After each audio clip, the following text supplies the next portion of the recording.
Hello students, welcome you all to EduVentures Learning. Our question is, why did Mendel choose pea plant for his experiment? इनका जो experiment था, अच्छा Mendel का full name is Gregor Johann Mendel. He is also known as the father of inheritance, जिन्होंने हमें सारे के सारे मोनोहाइब्रिड डिहाइब्रिड प्रोसेस के बारे में बहुत अच्छे से एक्सप्लेन किया, बहुत अच्छे अच्छे एक्सपेरिमेंट्स किए। तो इन्होंने अपने एक्सपेरिमेंट्स के लिए पी प्लांट ही क्यों चूज किया ये बताना है हमें। हालांकि इनके साथ और भी बहुत सारे ऐसे साइंटिस्ट थे जो कि इनहेरिटेंस पे वर्क कर रहे थे, एक्सपेरिमेंट्स कर रहे थे और उन्होंने डिफरेंट डिफरेंट प्लांट्स को अपने एक्सपेरिमेंट के लिए चूज किया था।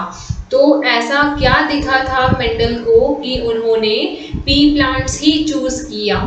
So the answer is Mendel studied the common garden pea plant because it was easy to cultivate, क्योंकि जो ग्रीन प्लांट्स थे, ग्रीन पी प्लांट्स थे, उनको कल्टीवेट करना, उगाना बहुत इजी था and had a relatively short life cycle of 3 months। और इनका पी प्लांट्स का जो शॉर्ट लाइफ साइकिल था ये भी एक बहुत बड़ा रीजन था, क्योंकि ग्रेगोर जोहान मेंडल जो हैं उनको बहुत सारे जनरेशन्स को स्टडी करना था और बहुत सारे जनरेशन्स को स्टडी करने के लिए ये इम्पॉर्टेंट है कि आप एक ऐसा प्लांट लो जिसका लाइफ साइकिल कम हो, वरना पूरी टाइम आप उनको बड़े होते और खिलते और मुरझाते ही देखते रह जाओगे। आपको बहुत सारे जनरेशन्स को रीड करने का मौका नहीं मिलेगा। The plant exhibit discontinuous characteristics such as flower color and pea texture।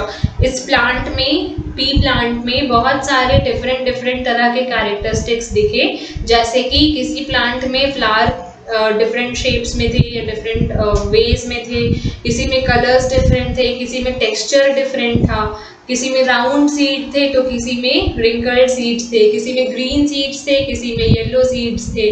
तो बहुत सारे एग्जिबिट डिसकंटिन्यूअस कैरेक्टर्स दिख रहे थे, जिसकी वजह से इन्होंने पी प्लांट्स को ही सजेस्ट किया अपने एक्सपेरिमेंट के लिए। It was easy to control the self pollination.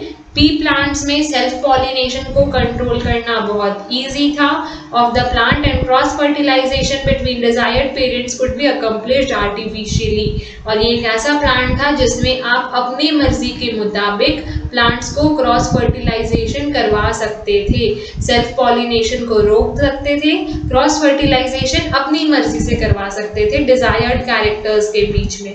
ठीक है। Next, the presence of pure breeding varieties and easily visible contrasting characters. Next, इनका रीजन ये था कि उसमें जो ब्रीडिंग थी वो बिल्कुल प्योरली प्रेजेंस थी, एकदम अच्छे से नजर आ रही थी, सारी वैरायटीज नजर आ रही थी और जो भी रिजल्टिंग कैरेक्टर्स होते थे वो सब के सब विजिबल हुआ करते थे।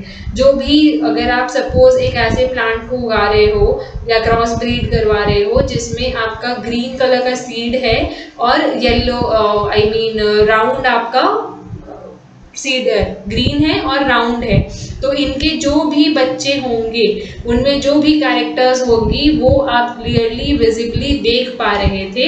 इसीलिए इन्होंने पी प्लांट्स को ही बेस्ट ऑप्शन अपने लिए समझा था। Thank you.